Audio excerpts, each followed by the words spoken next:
नमस्कार, मेरा नाम डॉक्टर गौरव जैन है। मैं एक आई स्पेशलिस्ट हूँ।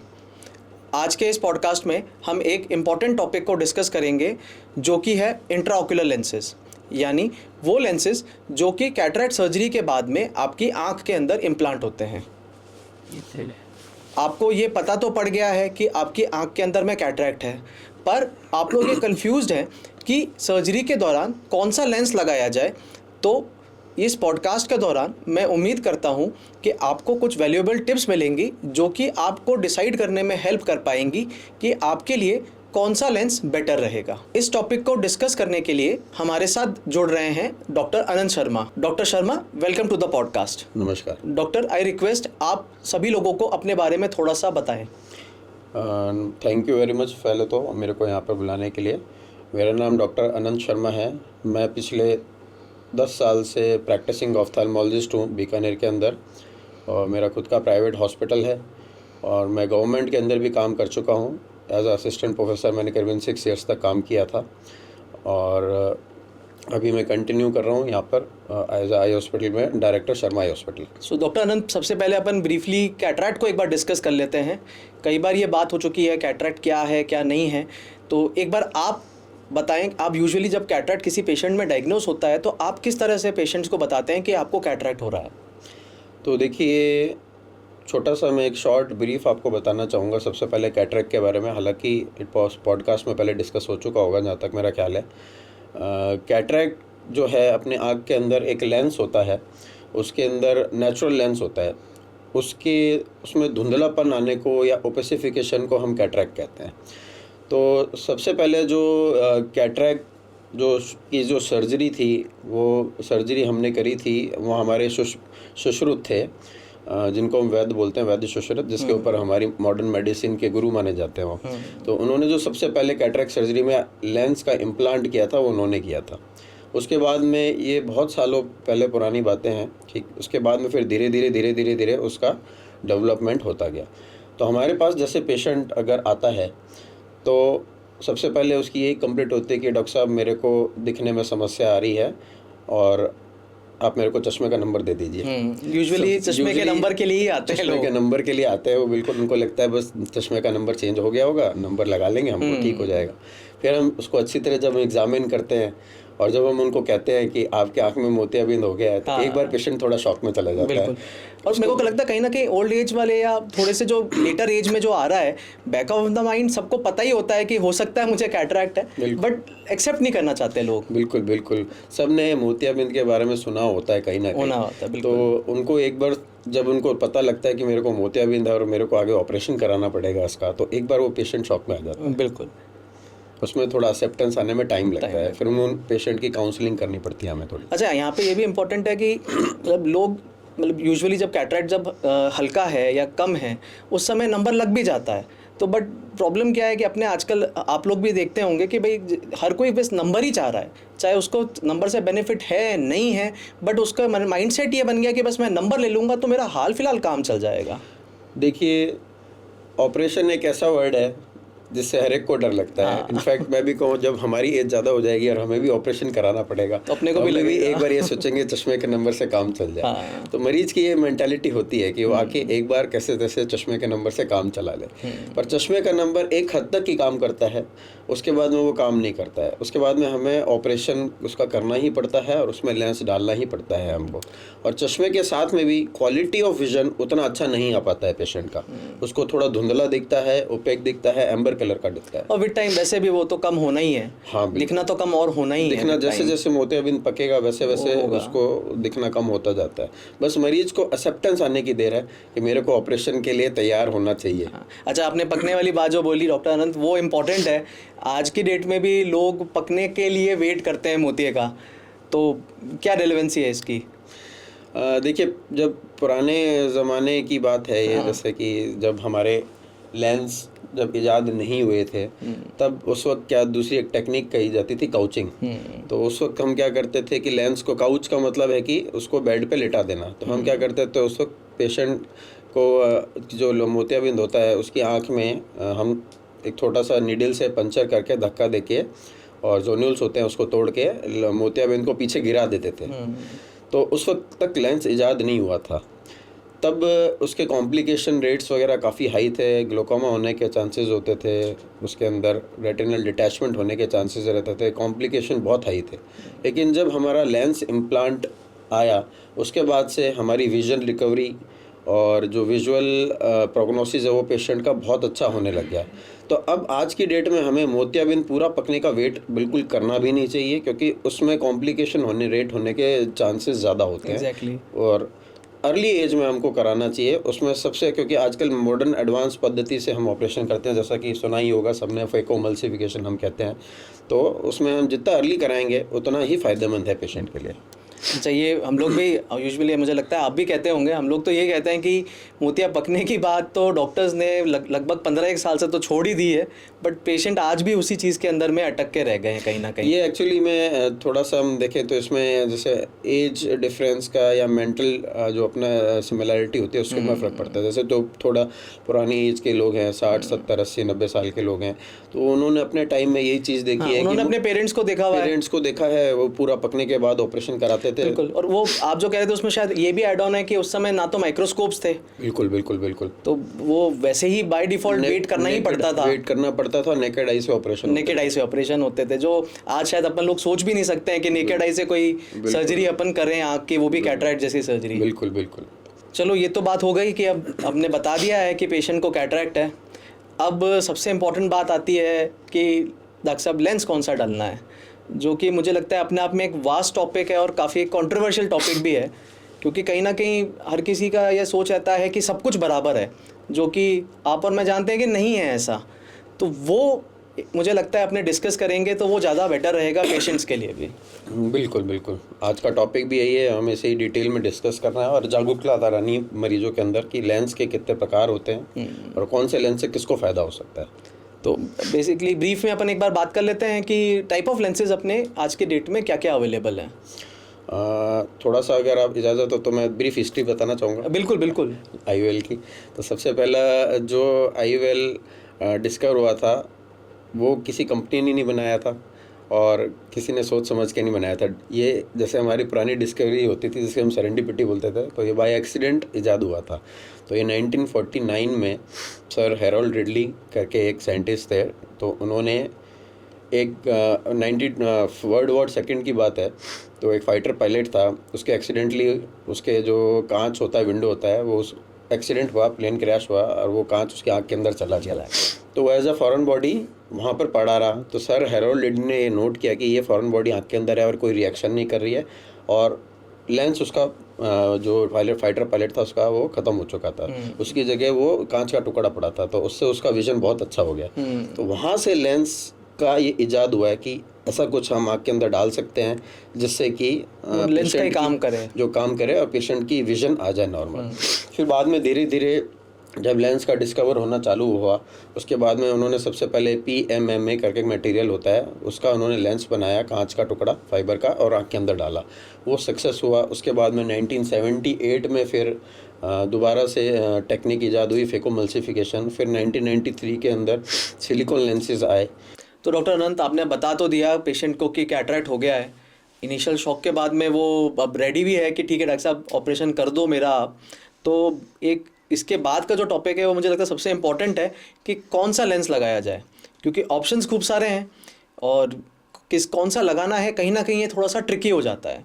तो सबसे पहले अपन उसी के बारे में बात कर लेते हैं कि क्या लेंस आते हैं, क्या टाइप्स ऑफ लेंसेज होते हैं, थोड़ा आप बताओ। तो जैसे हमने पेशेंट को एक्सप्लेन कर दिया लेंसेज के बारे में तो उसमें लेंसेज अलग अलग टाइप के आते हैं, तो उसमें भी प्री ऑपरेटिव हमें पेशेंट का इवैल्यूएशन करना पड़ता है, कौन से पेशेंट में किस तरीके का लेंस लगना चाहिए।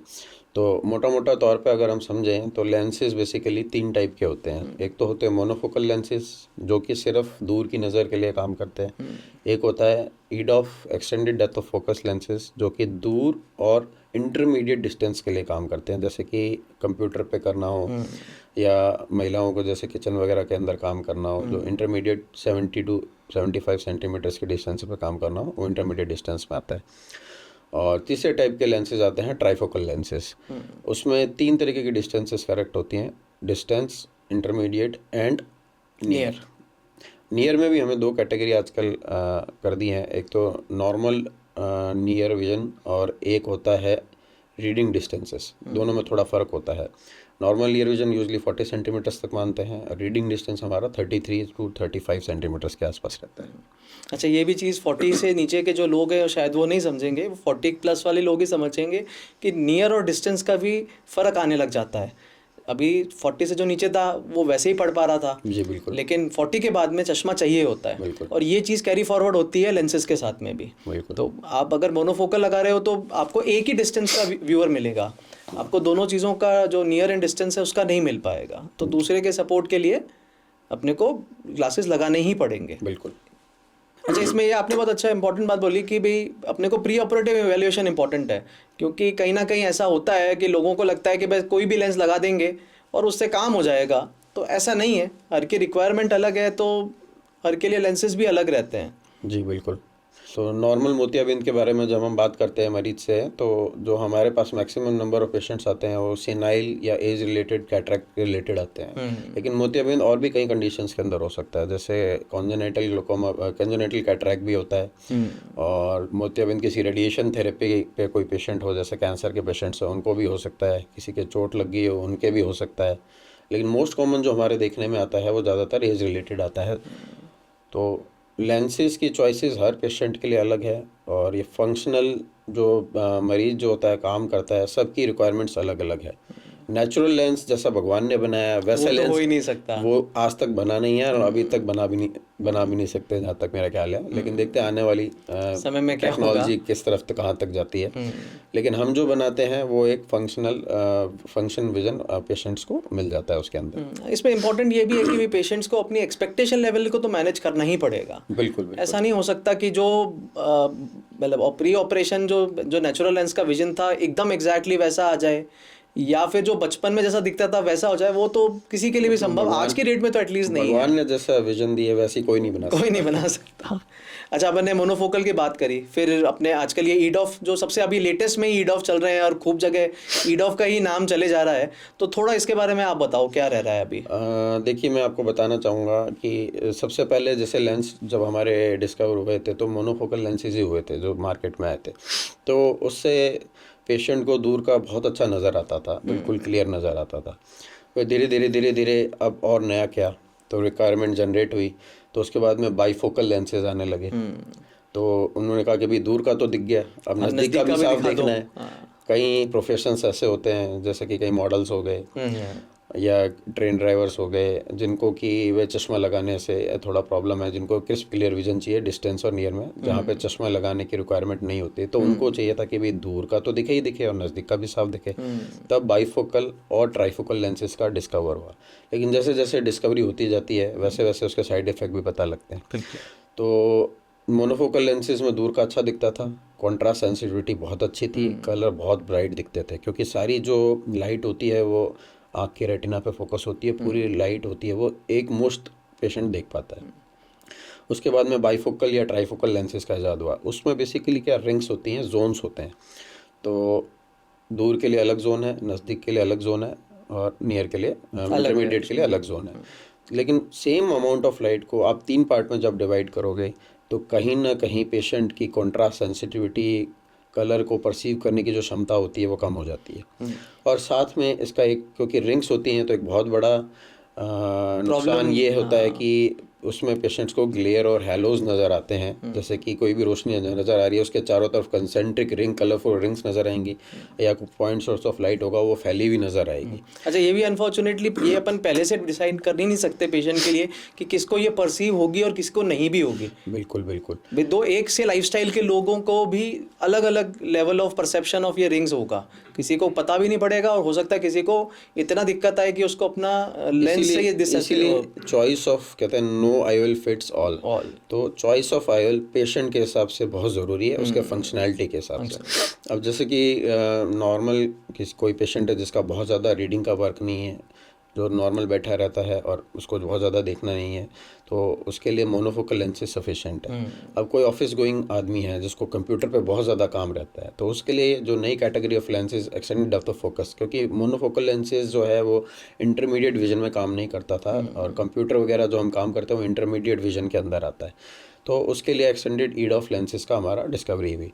तो ईडॉफ लेंसेज में हम डिस्टेंस का भी देख पाते हैं और इंटरमीडिएट भी देख पाते हैं, लेकिन फंक्शनल नियर विजन नहीं मिल पाता है। बहुत ज़्यादा फाइन वर्क में आपको पढ़ना हो तो वो नहीं हो पाएगा। मतलब उसमें भी लेकिन ये फ़र्क आ जाता है कि जहाँ पे आपको मोनोफोकल में 2.5 नंबर का या हाई नंबर का चश्मा लगाना पड़ता है नियर के लिए, यहाँ पे वो कुछ हद तक कम हो जाता है, 1 नंबर का 1.25 नंबर तक के अंदर में अच्छा फंक्शनल विजन आ जाता है। बढ़िया आ जाता है बिल्कुल उसके अंदर। और तीसरी कैटेगरी थी ट्राइफोकल की, जो हमने डिस्कस किया था, उसमें डिस्टेंस, इंटरमीडिएट और नियर में दिखता है। नियर में कभी कभार किसी पेशेंट का रिफ्रैक्टिव सरप्राइज मिलता है हमें, तो नियर में कभी कभार आधा 1-1.5 नंबर पेशेंट को लगाना। तो ट्राइफोकल लेंसेज में बेसिकली क्या होता है कि जैसे कि जिनको बहुत ज़्यादा लाइट के अंदर काम नहीं करना, उनके लिए ट्राइफोकल लेंसेज सफिशिएंट होते हैं। उनको फंक्शनल नियर विजन, अच्छा नियर विजन मिल जाता है, इंटरमीडिएट और डिस्टेंस विजन में मिल जाता है। लेकिन जिनको गाड़ी चलानी है, नाइट ड्राइविंग या ड्राइवर्स होते हैं जिनका ज़्यादा काम रहता है, जिनको नाइट में ज़्यादा बाहर ज़्यादा रहता है, उनके लिए trifocal best category of lenses नहीं है। बिल्कुल। एक्चुअली अगर थ्योरेटिकली देखा जाए तो ट्राइफोकल तो परफेक्ट लेंस है,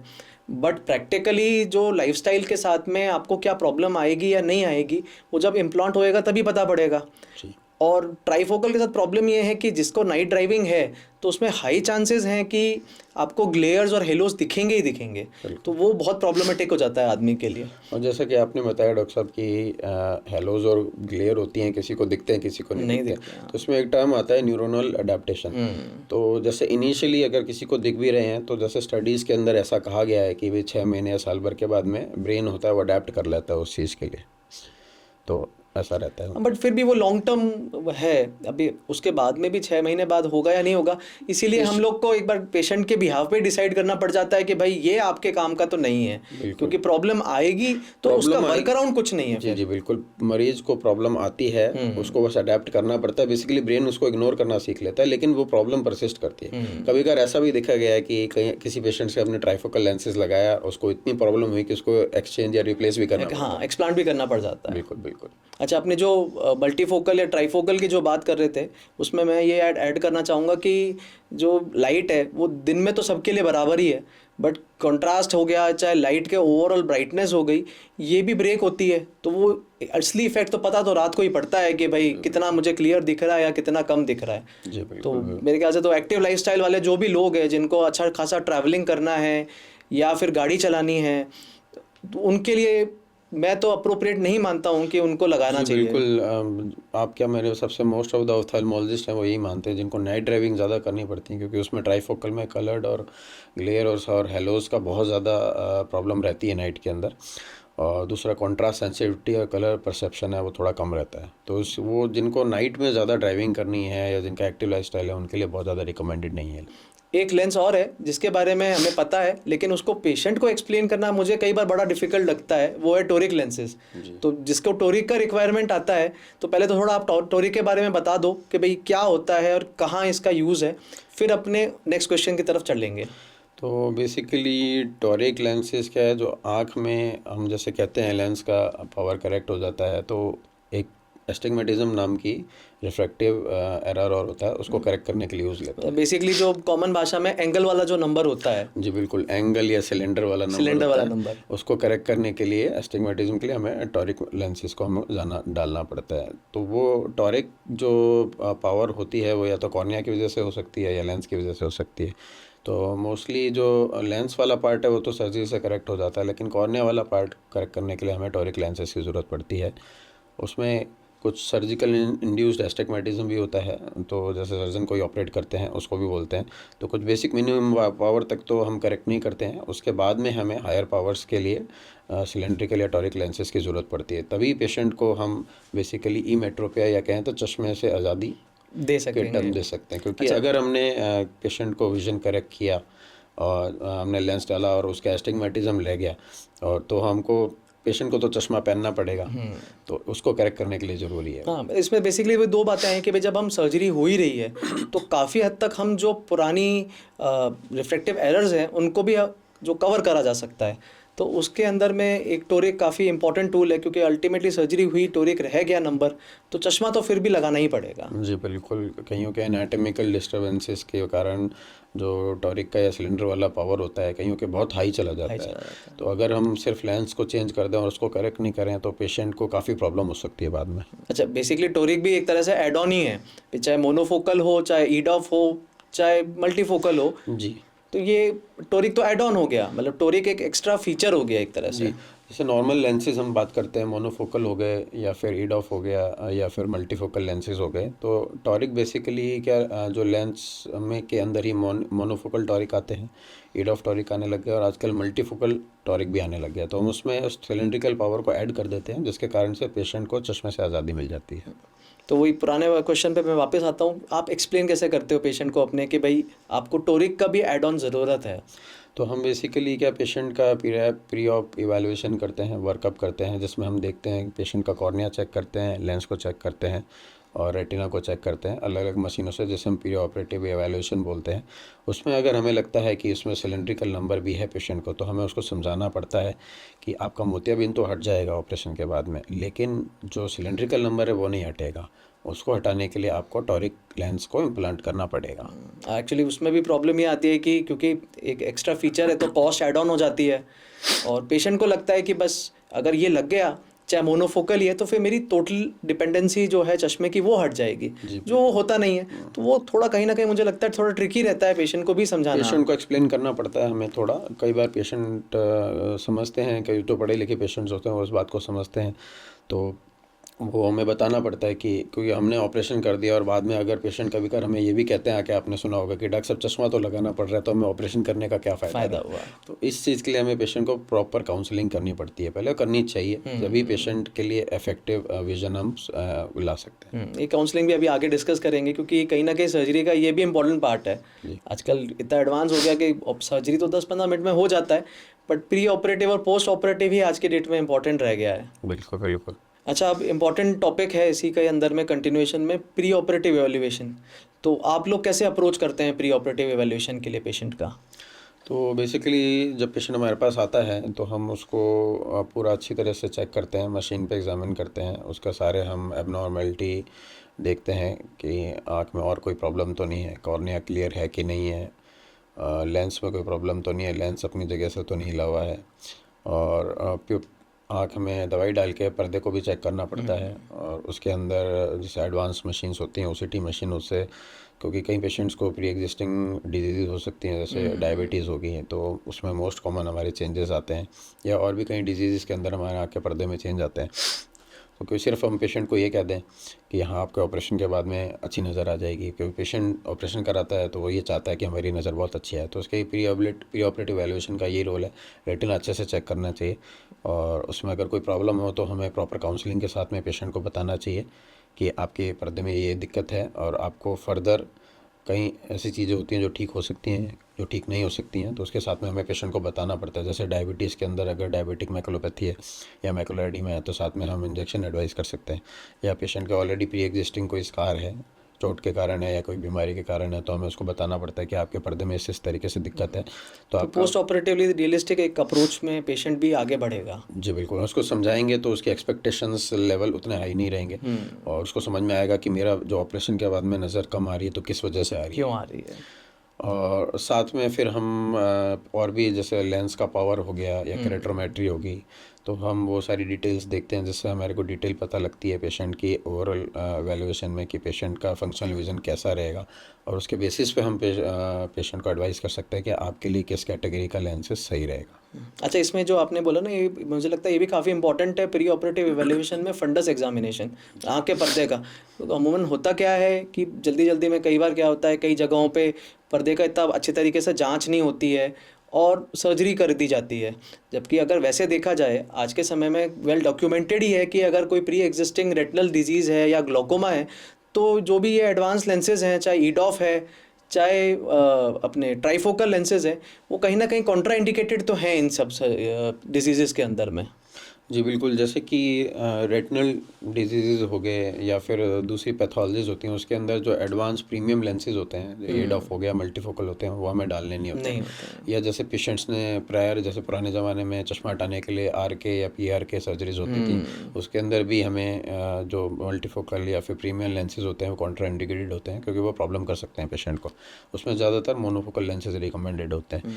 दूसरा, एग्जामिनेशन का इंपॉर्टेंस ये भी होता है कि जैसे कभी कभार पेशेंट जो होते हैं बहुत ही ज़्यादा पके हुए मोतियाबिंद के साथ में आता है, तो अगर उसके पहले से कोई पैथोलॉजी है रेटिना के अंदर या ऑप्टिक नर्व के अंदर, जैसे आँख की नस सूखी हुई भी निकल सकती है कभी कभार किसी किसी कंडीशन के अंदर, अगर मोतियाबिंद बहुत ज़्यादा पका हुआ है तो हमें पता नहीं लग सकता। हम उसके लिए प्री ऑपरेटिव एवेल्यूएशन में अल्ट्रासाउंड कराते हैं आँख का, उससे हमें उसके पर्दे की स्थिति का पता लगता है कि पर्दा सही कंडीशन में है कि नहीं है। लेकिन अगर किसी की नस आँख की सूखी हुई या रेटिना में डायबिटीज़ या रेटिना में और कोई पैथोलॉजी हुई, तो वो हमें उसकी डिटेल अल्ट्रासाउंड से पता नहीं लगती है। तो बहुत बार पेशेंट्स को हमें एक्सप्लेन करना पड़ता है कि आपके इस तरीके से मोतियाबिंद पका हुआ है, और ऑपरेशन के बाद में अगर सब सही रहा तो रोशनी आपकी अच्छी आ जाएगी। एग्जैक्टली हम लोग ये बोलते हैं कि भाई आपको जैसे अंदर से बाहर नहीं दिख रहा है, वैसे हमें बाहर से अंदर नहीं दिख रहा है। तो इवैल्यूएशन के बाद में चाहे अल्ट्रासाउंड भी है, अल्ट्रासाउंड केवल इतना बता सकता है कि कोई घर है तो उसकी दीवारें जो हैं उसके अंदर कमरा प्रॉपरली बना हुआ है या नहीं बना हुआ है,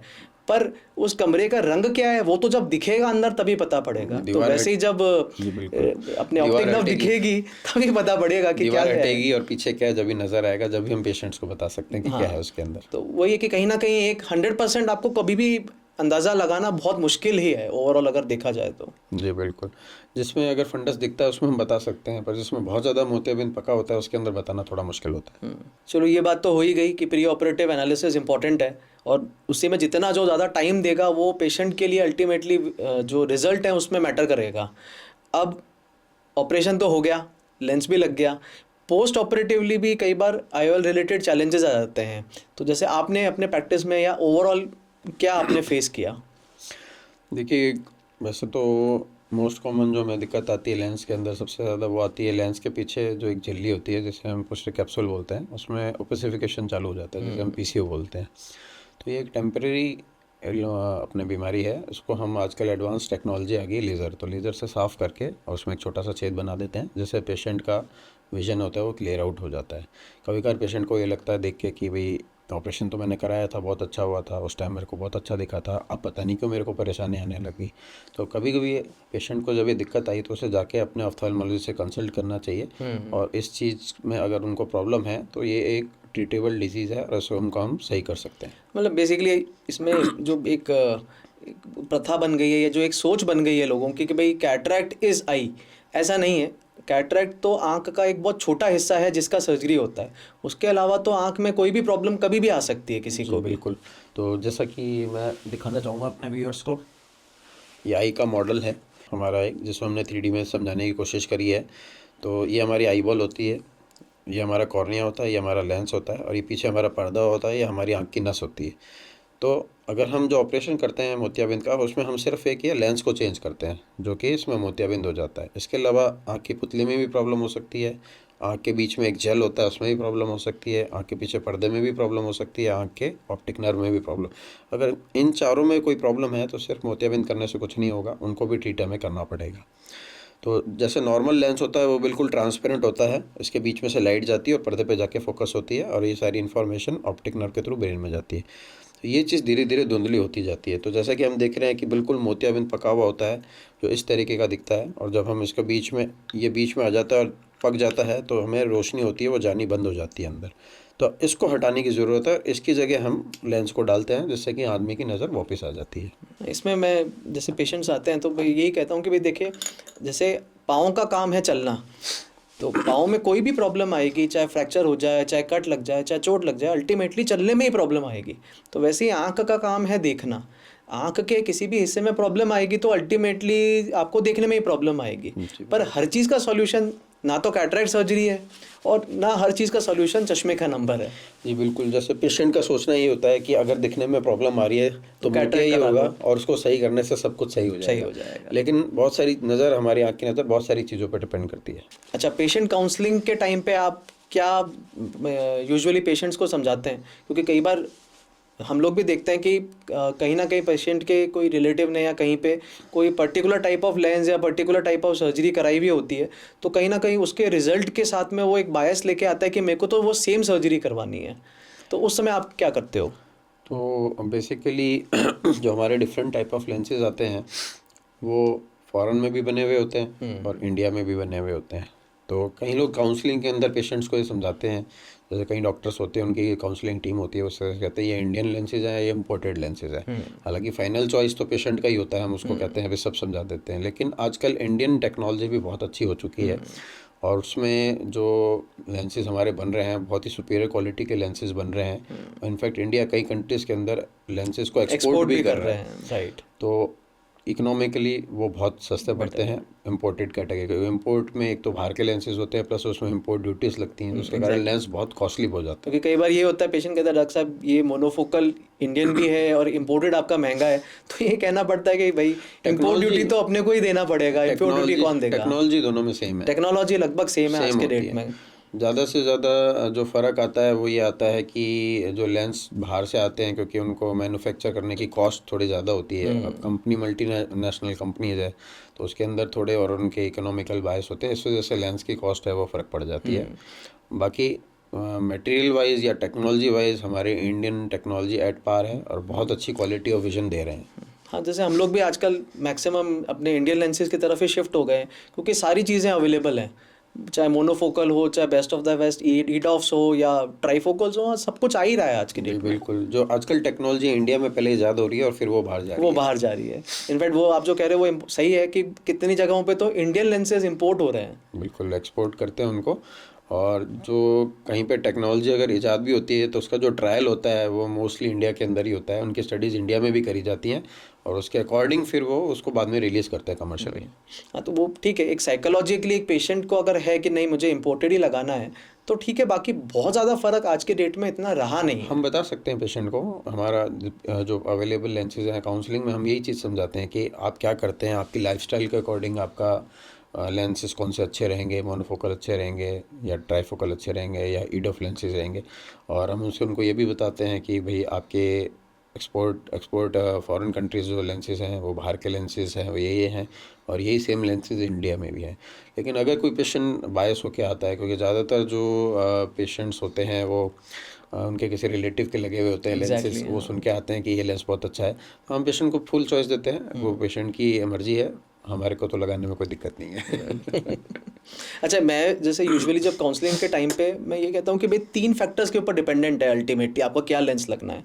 पहला, आपका आई का क्या रिक्वायरमेंट है, दूसरा आपका लाइफस्टाइल क्या है, और तीसरा आपका बजट क्या है। बिल्कुल, इकोनॉमिकल एक इम्पोर्टेंस है। बजट एक बहुत इंपॉर्टेंट चीज़ है इंडियन सिनेरियो के अंदर। क्योंकि मोस्टली फॉरेन कंट्रीज़ के अंदर जो लेंसेज होते हैं, मोस्ट ऑफ द लेंसेज जो होते हैं वो इंश्योरेंस के अंदर कवर्ड होते हैं। एग्जैक्टली। कुछ प्रीमियम लेंसेज को छोड़ के वहाँ पे प्रीमियम लेंसेज के लिए भी पेशेंट को अपनी जेब से ही पे करना पड़ता है। लेकिन वहाँ की जो इकोनॉमी है और वहाँ जो पेशेंट कमाता है वो थोड़ा सा ज़्यादा होता है इंडियन सिनेरियोज के अंदर में। तो इंडिया के अंदर डिस्क्रिपेंसी तो है ही, डिस्क्रिपेंसी है बिल्कुल। जो हमारा सैलरी है जो हमारे फॉरेन और इंडियन कंट्रीज़ में थोड़ा डिफरेंस होता है, लेकिन टेक्नोलॉजी वाइज कोई डिफरेंस नहीं है। अब हमारे पास भी पेशेंट्स ऐसे आते हैं जो अफोर्ड कर सकते हैं, जो ज़्यादा पे कर सकते हैं, तो हम उनको अच्छे लेंसेज के बारे में चॉइस देते हैं। और कुछ इकोनॉमिकली भाई पेशेंट माइंड सेटअप लेके आता है कि मेरे को इतना बजट है, मैं इससे ज़्यादा नहीं जा सकता, तो उसके अकॉर्डिंग हम पेशेंट को सजेस्ट करते हैं। हाँ, वही जैसे मैं एक एग्जांपल आपको एक बताऊं तो वैसे कोई कहता भी है कि भाई क्या फ़र्क आएगा, तो मैं ये कहता हूँ भाई देखो, एक अल्टीमेटली जो बजट है वो इंपॉर्टेंट इसलिए है कि अगर आप इंडिविजुअली अगर एक चाहे मारुति है चाहे टाटा है, आप इनको देखोगे कोई इसमें कमी नहीं है, बढ़िया कार्स हैं, सब कुछ अच्छा चलता है। बट जैसे ही आप उसको चाहे BMW है, मर्सिडीज़ है, पोर्शे है, हाँ उनसे कंपेयर करने लग जाओगे तो आपको डेफिनेटली वो कम लगने लग जाएगा। तो ये फ़र्क तो हमेशा ही रहेगा। देखिए बेसिक टेक्नोलॉजी सेम है, बेसिकली पैसे जो बढ़ते हैं वो फीचर्स के बढ़ते हैं।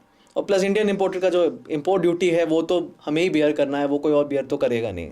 बिल्कुल। अच्छा, आजकल वैसे भी डॉक्टर साहब ये AI का बज़वर्ड खूब चल गया है, तो अपने ऑफ्थेल्मोलॉजी फील्ड का भी AI के बारे में थोड़ा आप बताओ। सर AI तो हमारे ऑफ्थेल्मोलॉजी फील्ड के अंदर बहुत पहले से हम यूज़ कर रहे हैं, क्योंकि हमारा जो आई के अंदर काम होता है वो सब मशीनों से ही होता है। और अब AI तो हमारे को यूज़ करते हुए बहुत टाइम बीइंग हो गया है, धीरे धीरे दूसरी फील्ड्स में आ रहा है, लेकिन हम तो बहुत पहले से यूज़ कर रहे हैं। जैसे कि हमारे जैसे लेंस का पावर कैलकुलेट करते हैं, उसमें बायोमेट्री नाम की एक चीज़ होती है जिसमें हम लेंस का पावर कैलकुलेट करते हैं। तो पुराने ज़माने में पहले ऑप्टिकल बायोमीटर्स नहीं थे, मैनुअली जांच करनी पड़ती मैनुअल थी। बायोमीटर्स से जांच होती थी। उसके बाद में धीरे धीरे ऑप्टिकल बायोमीटर्स पे हम शिफ्ट हो रहे हैं, जो कि बहुत ही एक्यूरेट रिजल्ट्स देते हैं और आपको एग्जैक्ट पावर लेंस का निकाल के देते अच्छा, एग्जैक्टली वो भी है। प्लस ये लोग अपने को ये भी पता चल सकता है कि भाई पर्टिकुलर पावर ऑफ लेंस जो अपन लगाएंगे उसके बाद पोस्ट ऑपरेटिवली क्या रिजल्ट आएगा, एक उसका भी एक्यूरेट आइडिया दे देते हैं ये लोग। वो बिल्कुल विजुअल एक्सिस या लेंस की सेंट्रेशन को देखते हुए आपकी एग्जैक्ट पोजीशन पे आजकल नहीं, जो एआई हम कह रहे हैं, जो बहुत टाइम से यूज़ कर रहे हैं, तो हमारे जैसे इंट्रा ऑपरेटिव एब्रोमेट्री नाम की एक चीज़ होती है जिसमें हम जो एआई होती है उसको हमारे माइक्रोस्कोप के अंदर एम्बेड कर लेते हैं और लेंस जब हम लगाते हैं तो हमें एग्जैक्टली बता देता है अब इस पोजीशन पे लेंस को सेट करो जहाँ पे पेशेंट को क्रिस्प क्लियर विजन आएगा। तो इस टेक्नोलॉजी को आए हुए आई के अंदर बहुत टाइम हो गया है और हम बहुत टाइम से यूज़ कर रहे हैं उसको। एक्चुअली आप भी इंडिविजुअली प्रैक्टिस कर रहे हैं, मैं भी कर रहा हूँ, बट ये मैं एक कॉमन शायद हम दोनों की तरफ से ये कह सकता हूँ कि लोगों को सर्जरी की इंपॉर्टेंस ज़्यादा लगती है, बट प्री ऑपरेटिव एनालिसिस जो है वो भी बहुत इक्वली इंपॉर्टेंट है, या शायद उससे कुछ ज़्यादा ही होगा। इसमें एक चीज़ और ऐड करना चाहूँगा मैं, एक तो प्री ऑपरेटिव एनालिसिस, दूसरा सर्जन्स कॉम्पिटेंस। क्योंकि लोगों को लगता है बस लेंस तो लगाना है, लेंस से नज़र आ जाएगी हमारी, लेकिन जो सर्जिकल कॉम्पिटेंस है वो सर्जन की वो इक्वली इतनी इंपॉर्टेंट है जितना हो सकता है लेंस का भी रोल नहीं हो। आप you are paying for the surgical competency of the surgeon, उसी से एक्चुअल जो होता है हर चीज़ क्लियर आउट होती है। इनफैक्ट मशीन्स आज के डेट में यूज़ होती हैं, जो अपनी बात भी हुई थी कि जो आजकल फेको इमल्सिफिकेशन जो लेटेस्ट टेक्निक हो रही है, भाई उसमें भी मशीन्स, ऐसा नहीं है कि कोई मतलब एक ही तरीके की मशीन आती है, कुछ लाख से लेके कई लाख तक की भी मशीन्स अवेलेबल हैं आज के डेट में मार्केट में। आर्टिफिशियल इंटेलिजेंस भी इनकॉर्पोरेट हो रहा है, माइक्रोस्कोप्स हैं, उसके अंदर में भी जो इंट्रा ऑपरेटिवली क्या चल रहा है उसका भी कंटिन्यू एनालिसिस आता रहता है, स्कैन्स आते रहते हैं। तो एआई तो हम बहुत टाइम से आई के अंदर यूज़ कर रहे हैं। तो एआई शायद अपन लोगों के लिए इतना नया नाम नहीं है जितना इसका बज़वर्ड की तरह से चल रहा है। दूसरी फील्ड्स में थोड़ा कम था, इस वजह से आजकल थोड़ा सा बज़वर्ड है कि आपके एआई में आपका क्या है आपके पास में, तो हम बहुत टाइम से इसको यूज़ कर रहे हैं। सो कैटरैक्ट सर्जरी में एक और कॉमन क्वेश्चन है कि सब लेज़र से होगा या बिना लेज़र के होगा, तो कुछ उसके बारे में भी डिस्कस कर लेते हैं। तो जैसे कि आजकल लेज़र तो बेसिकली आई के अंदर हम जो बोलते हैं, जिसे हम फ्लैक्स टेक्नोलॉजी बोलते हैं, फेम्टोसेकंड लेज़र होती है, उससे हम कैटरैक्ट करते हैं। पर कई लोग फेकोमल्सिफिकेशन को भी लेज़र से कंफ्यूज करते हैं कि भाई लेज़र टेक्नोलॉजी है, तो बेसिकली लेज़र वही होता है। बाकी फेको जो होता है वो भी छोटे से चीरे से हम ऑपरेशन करते हैं, उसको दूरबीन की तरह अपने दूरबीन वाली सर्जरी मान सकते हैं। जहाँ तक लेज़र की बात है, फेम्टोसेकंड लेज़र सर्जरी है, वो रिसेंटली अभी 2010 के अंदर ही आई है और उसके ऊपर कई स्टडीज़ आई हैं। लेकिन जैसा कि वो कहते हैं कि एक तो चीरे वाली सर्जरी होगी, एक बगैर चीरे वाली सर्जरी होगी, तो लेज़र को ज़्यादातर कई लोग इस तरह से मिसनोमर है और कहते हैं कि भाई हम बगैर चीरे वाली सर्जरी करवाना चाह रहे हैं। लेकिन लेज़र सर्जरी में बेसिकली क्या होता है कि केवल एक पार्ट ही लेज़र का यूज़ आता है, जिसको हम कैप्सुलर एक्सिस और अपने जो इंसिजन मेकिंग होती है केवल वही लेज़र से होता है। बाकी सारा प्रोसीजर हमें मैनुअली करना पड़ता है। और चीरा तो अगर हमें आँख के अंदर लेंस डालना है तो भले ही हम छोटा लगाएं, लेकिन हमको लगाना पड़ेगा, वरना उसके बगैर हम लेंस कैसे डालेंगे आँख के अंदर। वही मैं पेशेंट्स को एक आम भाषा में ये कहता हूँ कि भाई कोई कमरे में अंदर घुसना है तो गेट तो खोलना ही पड़ेगा। अब वो गेट खोलो या खिड़की खोलो वो एक इम्पॉर्टेंट है, या दीवार ही गिरा दो। बस वही डिफरेंस है सर्जरीज के अंदर सबसे ज़्यादा। एक पहले पुराने ज़माने में बड़ी चीरे वाली सर्जरी होती थी, फिर उसके बाद में एडवांस में फेको में छोटी होने लगी, उसमें भी और छोटी होने लगी है आजकल सर्जरी। और फेम्टो को ऐसा कहते हैं कि ज़्यादातर लोग ऐसे प्रचारित करते हैं कि बगैर चीरे वाली सर्जरी, जो कि ऐसा मिसनोमर है, ऐसा है नहीं होगा। मेरे पर्सनल एक्सपीरियंस में भी मुझे ऐसा लगता है कि फेम्टोसेकंड का कोई एक्स्ट्रा एडवांटेज नहीं है। आप देखो जब इनिशियली ये आया था उस समय जितना बज़ था एक ऑफ्थेल्मोलॉजी कम्युनिटी में, आज कहीं ना कहीं उतना नहीं है। तो जैसा कि लेज़र के बारे में, लेज़र का बेसिकली जो सर्जरी के अंदर एक ही रोल है, जैसा कि मैंने आपको बताया, एक तो चीरा और एक हमारा कैप्सूल हटाते हैं उसका रोल है। लेकिन ये बहुत ही ज़्यादा एक्सपेंसिव टेक्नोलॉजी है, तो पेशेंट के लिए भी उतनी कॉस्टिंग बढ़ेगी। और दूसरी चीज़ ये है कि मैंने जहाँ तक पढ़ा था, एक बहुत ही फेमस सर्जन है फॉरेन कंट्रीज़ के, जिन्होंने फेम्टोसेकंड लेज़र के ऊपर स्टडी करी थी, तो उनके वर्डिंग्स थे। उन्होंने बोला कि लेज़र सर्जरी से जो आँख के कैप्सूल होता है वो वीक हो सकता है बनस्पत नॉर्मल सर्जरी के। मैनुअली हो रहा है, एक स्किल्ड सर्जन जो करेगा उसके कंपैरेटिवली वो कुछ इन्फीरियर क्वालिटी बेसिकली है। देखा जाए तो आउटकम में कोई डिफरेंस कोई नहीं difference है, नहीं है, कोई डिफरेंस नहीं है। बेसिकली हम क्या चीज़ चाहते हैं पेशेंट के लिए, दो चीज़ें चाहते हैं, एक तो सेफ्टी है, दूसरा विजुअल आउटकम। दोनों चीज़ों के अंदर फेकोमल्सिफिकेशन से करें नॉर्मल, और एक अपने फेमटोलिफ्ट से करें। फेमटो के बाद में भी हमें फेको तो करना ही पड़ता करना ही है पड़ेगा उसको तोड़ने के लिए। इनफैक्ट एक पेशेंट को एक जगह से दूसरी जगह मूव करने का एक add on surgical step time हो गया, सर्जिकल टाइम बढ़ता है और उसका कोई एड ऑन एडवांटेज नहीं है विजुअल आउटकम के बेसिस पे। प्लस कॉस्ट तो जो बढ़ रही है वो कॉस्ट तो पेशेंट को बियर करनी पड़ेगी। हाँ। सो डॉक्टर अनंत, हमारे व्यूअर्स के लिए इसको अब वाइंड अप करते हैं। इस पूरे डिस्कशन के अंदर में या ओवरऑल आपके लिए इस कैटरेक्ट सर्जरी से रिलेटेड क्या की टेक अवे पॉइंट्स हैं? सो की टेक अवे पॉइंट्स में हम ये चीज़ देख सकते हैं कि आपको अपने ऑफ्थाल्मोलॉजिस्ट के पास जाना है, कोई भी प्रॉब्लम है, और उनसे कंसल्ट करना है मोतियाबिंद के लिए। वो डिसाइड करेंगे कि आपकी ऑक्यूपेशन के अकॉर्डिंग या आपकी डेली लाइफस्टाइल के अकॉर्डिंग कौन सा लेंस आपके लिए सूटेबल है, और वो आपको उसके अकॉर्डिंग सजेस्ट करेंगे।